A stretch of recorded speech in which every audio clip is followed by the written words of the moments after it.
Hi guys, I have to wait for my shirt to dry before I can go into my next account. I spilled something on it. So I thought I'd take the time to give you guys a little bit of information about what's happening in the skies. You may have noticed yourself being extra edgy, grumpy, irritable the past couple of days. I personally experienced some pretty incredible stuff related to being impulsive with my words, and which isn't bad. Like, for me, that's probably good. Probably not impulsive enough. Before a month ago, I would barely even talk out loud to people anymore. So it's not bad. So all of this stuff our society kind of makes bad, but they're not bad. So right now, you'll be more likely to engage in impulsive, irrational conversation. Just be really careful. Make sure you're taking deep breaths, because while this can be beneficial, it can also, of course, cause problems if it's not coming from a place of like love or delivered nicely or whatever. And the other part to this is that you're very likely, because of the placement in Scorpio of these things coming together, it's going to be over probably by tomorrow, but then we're going to have some more stuff happen. I guess I'll probably put a video up tomorrow too, but I just kind of want to validate your experience. If you've had an experience like where you're just more irritable, or you've said something impulsive that you didn't mean to say, most of this stuff, in fact, if it's true to the transit, all of the stuff that you've either heard or given during this time, it's colored with Scorpio energy. And Scorpio, I love Scorpio energy. Most people like freeze up because they're afraid of it, but there's nothing to be afraid of, because I love the truth. Like, I love getting to the bottom of things, or at least feeling like I could be getting to the bottom of things. And that's what Scorpio is all about, is making you face the truth. And that's not always bad. Making you face the truth, and a lot of times in my life, has actually been better, because my perspective was already jaded from tons of trauma. Just tons. So again, the truth isn't always like something that's harsh. It can be something that actually facilitates your growth. And even if it is harsh, it's still facilitating your growth. It's how you respond to it that matters. So I would just take a little while to reflect. If you're hearing yourself say things that are a little bit more harsh than usual, or you're feeling angry about something, I would just take some time and sit with that. A lot of people in the spiritual community are well-meaning, but try to get us to avoid anything negative, and that's just not the way life works. That's not how our brains work. That's not how our spiritual life works. That's just not how it works. Otherwise, we wouldn't have different seasons on most of the planet. Otherwise, we wouldn't have different zodiac signs. Like, if we were all supposed to be happy all the time, then it would be all Jupiter. And if we're supposed to be in love and like in romance all the time, then it would be all Venus. And then what do you have? A boring life, right? I mean, it would be nice, but how are you even going to know that you're in a good place if you don't know what it's like to be in a bad place? So anyway, don't overly criticize yourself. Like, wherever you are, own it. That's your truth, and that's what the universe is asking you to do. And if someone has said something impulsive to you, just give it. Maybe they don't mean it forever, but they did mean it in the moment, most likely. Or they could have misunderstood and responded to something different. So it's definitely an opportunity in a couple of days to have a conversation about anything that may have felt like it came out of the blue, or maybe even came across in a different way than you intended. It's just a nice time to pay attention to yourself, and that's what this energy is asking you to do. And also, if you're feeling a little bit like rebellious, or like resistant to structure, or maybe some of these things around structure in your life may have gotten inflamed, that's okay. That's okay. The more you resist it, the more it persists. So just dive into it and trust yourself. Also, I'm very likely going to do another video about this, but I did want to give you guys a heads up about an upcoming transit, and that's Venus retrograde. And I feel the energy just drop. Anyway, so I won't say a lot about it since my energy just dropped, but I just wanted to kind of give you guys a heads up. If you're like scheduling any type of cosmetic surgery and it's elective and you can decide, just know, if you want to be safe and cautious and sort of follow the storylines of astrology, you will do very well to postpone it until after March the 2nd. And I'll just go into more of that. Like, it's nothing to be afraid of. It's nothing super bad. But when Venus goes into retrograde, sometimes it's hard to see things clearly. It's like you can get, and it's really nice, honestly, you can get this like set of rosy colored glasses, and like everyone that you meet may be a better version of, or not better, but a more pleasing version to you as a human than they would be otherwise when Venus is not in retrograde. So it's kind of like we all get these magical sunglasses, including your surgeon, like if you're having surgery and you just don't want your surgeon to like do surgery on anything aesthetic, if your surgeon doesn't have on like glasses that are not tinted, if that makes sense. Like, you definitely don't want a surgeon with rosy colored glasses on, because that's not going to help him decide, him or her,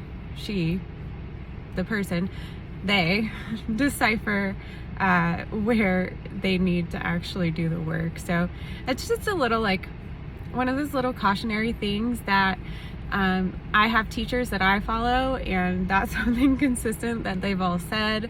I took some time to meditate on it because I didn't 100% get it, because I think that you guys gravitate to me because, or to what I have to say, because you know that I'm just going to put it out there.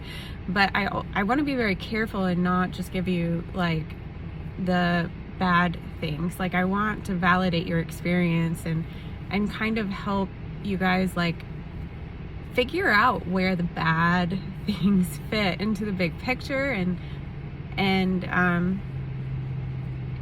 how it's okay to have some shitty shit happen, because that's part of life. It's literally part of the cycle. So anyway, that's kind of a tangent. So if you want for me to look at where Venus is in your chart, or anything related to the past couple of days, which would be the Mars Mercury transit, or Mars Mercury conjunction, still a transit, but it's a conjunction squaring Saturn, then you can book an appointment with me. It's Shana, Shana, at Alia, E-T as in Tom, ALIA.com. You can go on and schedule a session. If you don't want to do a full 60-minute session, shoot me an email. My email address hopefully is up there. I'll have to check. Shoot me an email, because I haven't put different time options up there yet. But I want for you guys to be able to like get the answers that you need. So, you know, if you only see 60 minutes and that's a little bit too much, just let me know, and then we can sort of make it a smaller time period, basically. Yeah, I think that's everything. So you guys enjoy the edge today, and enjoy your impulsiveness. Also, I meant to say, be careful driving. I know this would have been helpful to know a couple of days ago, but oh yeah, okay. So one of the things that also happens that helps create these sort of like astrological rumors, I would call them, is the fact that everyone, regardless of where they are in life, what kind of situation they're in. When these transits happen, everyone gets affected, and it doesn't just affect those who are aware of what's happening. The whole concept of astrology is so that you know how to communicate with whatever being or construct you believe in, to cultivate learning experiences that aren't devastating, because if you know about something, then you can prepare for it anyway. So a lot of people, actually most people, don't really know how transits affect their energy, and it'll probably be a little while before we figure it out, although we do have the technology now, but I don't think that's what people are focused on. Anyway, so this also has like a self-perpetuating cycle or edge flavor to it. So, and it's almost like self-fulfilling. So be careful with like going around and being edgy. I guess that's what I'm supposed to say. But if you are engaging with someone and you're feeling irritable and that person's feeling irritable, and you're aware of why, but the other person's not aware of why, then it's going to seem like the universe is setting you up to get pissed off, because they might say something that just completely pisses you off, right? So just keep in mind that everyone is feeling inflamed. So it's always a good idea, especially if something is important, when you're feeling inflamed, to put down whatever thing you're carrying, whether it's an idea, even an object. If you're driving, it's a good idea to like stop for a few minutes and recenter yourself, and let it just cool off. Like, it doesn't have to go away, but just let it cool off, because the nature of this, especially when people have not chosen to be aware of this stuff, is that one pissed off person can create 3 pissed off people, who can create 5 pissed off people, because we all have triggers everywhere, whether or not we acknowledge it, as humans, and especially in this society right now. So there's just tons of buttons to push all over the place, and that's not bad, but it's definitely an opportunity for you to like take a breath, give yourself some grace, and then also give the other person some grace. So honestly, I wouldn't expect everyone to treat me like shit, right? Like, that actually might self-fulfill itself, but I would expect for people to be just a little bit less likely to be pleasant, because they're going through other stuff too. And so when you approach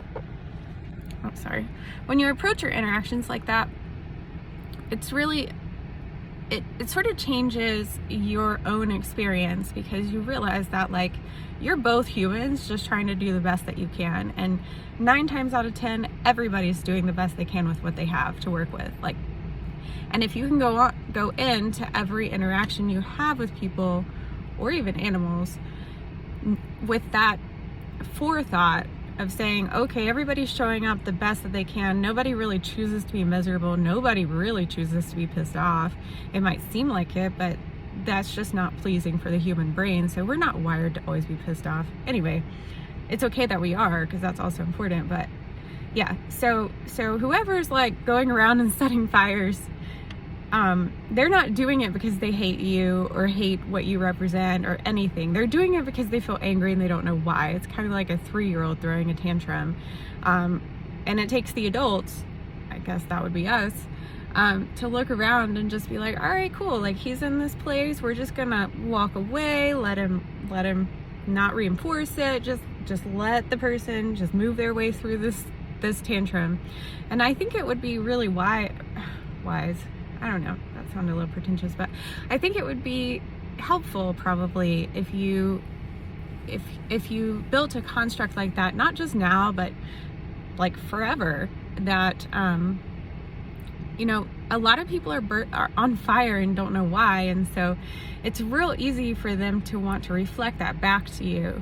And if you can create a space of compassion for yourself first, because that's where you practice it, and then them, then you're gonna find a lot more peace throughout your day, no matter what's happening. Like, no matter what's happening, you're going to feel more peace, and you're gonna feel like you know yourself better.